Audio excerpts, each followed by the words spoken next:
So let's look at how we can use those half angle formulas to find the exact value of some kind of expression. Let's look at number 19. We want to find the exact value of the sine of 22.5 degrees. 22.5 is not on our unit circle, but we know that the sine of 45 is. And we could rewrite that sine of 22.5 as the sine of 45 divided by 2. And then we're going to use our formula for that. So just to recall, sine of alpha over 2 is equal to either the positive or the negative square root of 1 minus cosine of alpha over 2. Now, because this lives in the first quadrant, we're going to use the positive square root. Our alpha is 45. Now, the cosine of 45 we do know is on the unit circle, and that's square root of 2 over 2. And then we're going to simplify this complex fraction. So we're going to have 2 over 2 minus square root of 2 over 2, which is 2 minus square root of 2, all over 2. And then that's divided by 2, which is the same thing as 2 minus square root of 2 over 4. And I can take the square root of the top and the bottom separately. Square root of 4 we know is 2. So there's our exact value, the square root of 2 minus the square root of 2. And then we're going to divide that value by 2. Let's do one more. Let's look at secant. How could we find that value? 25 says we want to find the secant of 15 pi over 8. Okay, 15 pi over 8 is not on the unit circle, but 15 pi over 4 would be on the unit circle. So let's think about our unit circle. Let's see if I can pull one up here.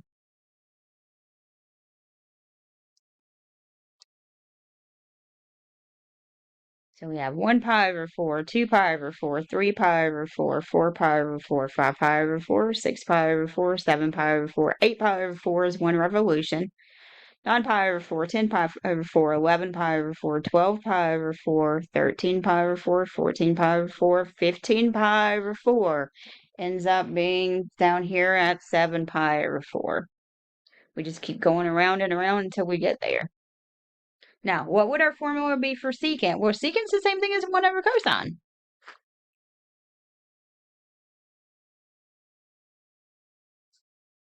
So we're going to have 1 over our cosine formula.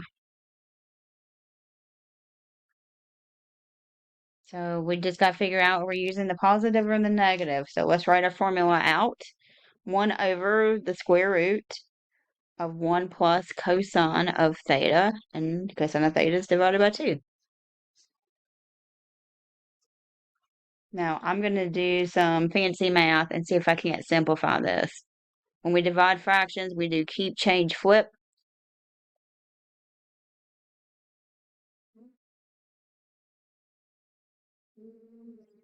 And that's going to be the same thing as 2 over 1 plus cosine theta. So simplified version. Now we just got to figure out where this is going to live. And I'm going to convert that to degrees because I think better in degrees. So if I multiply 15 pi over 8 by 180 divided by pi,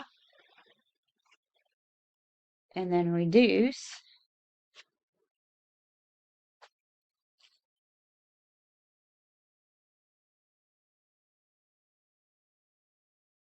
(15 times 180)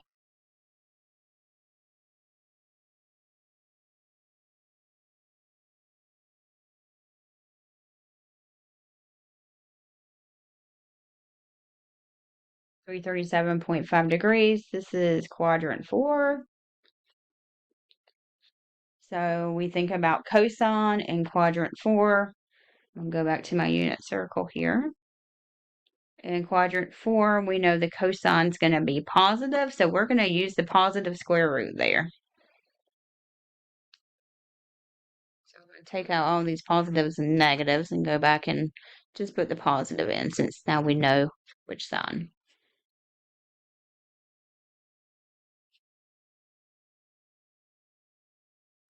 So this is going to be the positive square root of 2 divided by 1 plus cosine of theta. And we said our theta value is 15 pi over 4.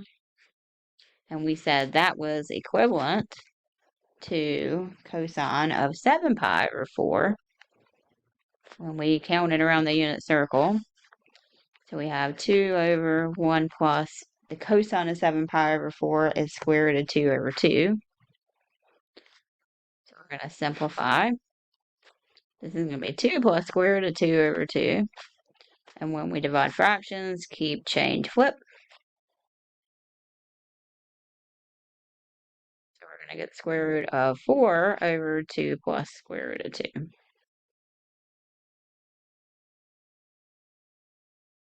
Square root of 4, we know.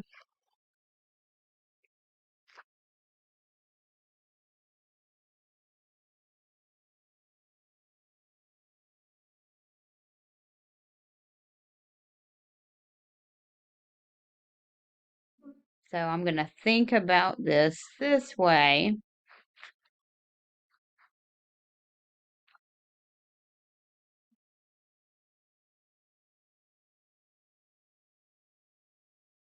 So I can start the rationalizing process. To rationalize this, I'm going to multiply by 2 minus square root of 2. What I do to the bottom, I got to do to the top of the fraction. Math is always fair. So I'm going to have 2 minus square root of 2 on the top over 4. Outsides, insides cancel. Minus 2. I have 2 square root of 2 minus square root of 2 all over 2.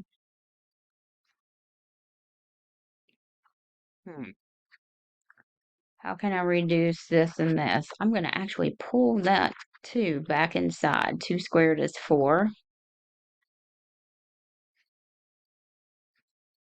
And now I can reduce these. So I've got 2 minus square root of 2 all over 2. Oh, hold on a minute. Divided by 2. So if I reduce these, I eliminate my denominator altogether. And then I'm just going to distribute 4 minus 2 square root of 2. There's my final answer. So you can see it's not applying the formula that's complicated, and this one, that rationalizing process, got a little interesting. So let's look at using these formulas to help us solve a trig equation. So in 69, we've got cosine of 2 theta plus 6 sine squared theta is equal to 4. It'd be nice if we could write everything in terms of sine squared. We know there's a substitution we can do for cosine of 2 theta that will do just that. Cosine 2 theta is the same thing as 1 minus 2 sine squared theta plus 6 sine squared theta is equal to 4. So I'm going to move the 1 over by subtracting it. So I'm going to have a 3 over here. And then I can put these sine squareds together to have 4 of those. And then we're going to divide by 4. So we're going to get sine squared theta is equal to 3 over 4. And if I take the square root of both sides, remember anytime you choose to take the square root, you're going to have a plus and minus. So I need to know where is sine theta equal to the positive or the negative square root of 3 over 2. So if we go back to our unit circle, we're going to find all the places that that's going to happen. And there's a few places. We have 1 in each quadrant. Pi over 3, 2 pi over 3, 4 pi over 3, and then 5 pi over 3. So there's our solutions to that. So let's do one more. Let's look at 77. We have tangent of 2 theta plus 2 sine of theta is equal to 0. So on this one, I'm going to start by making a substitution for tangent of 2 theta. That's going to be equal to the sine of 2 theta over cosine of 2 theta. plus 2 sine of theta is equal to 0. And I'm going to rewrite this as 2 sine of theta cosine of theta, making a substitution for the sine of 2 theta there, over cosine of 2 theta plus 2 sine of theta is equal to 0. Now let's get a common denominator.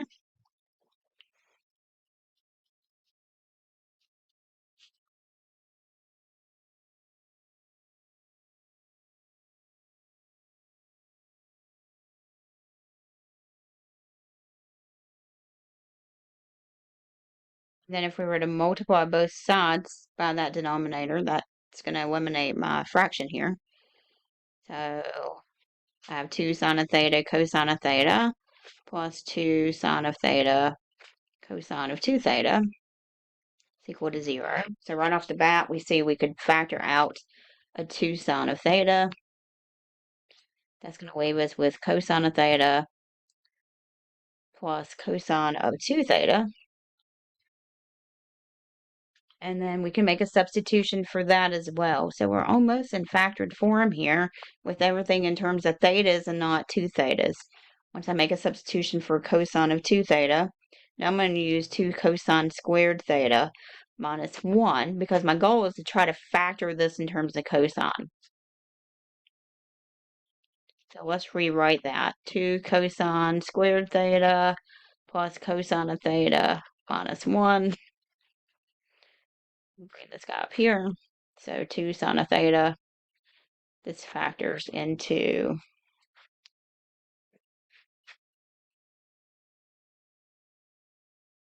2 cosine theta minus 1 cosine of theta plus 1. So then I can set each factor equal to 0.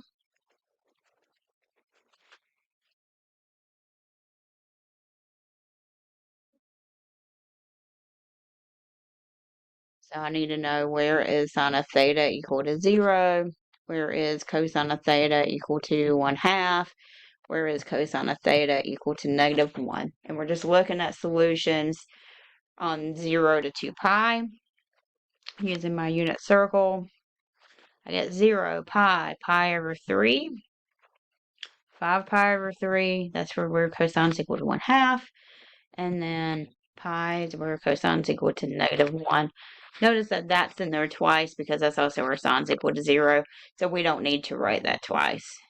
So there are my 4 solutions.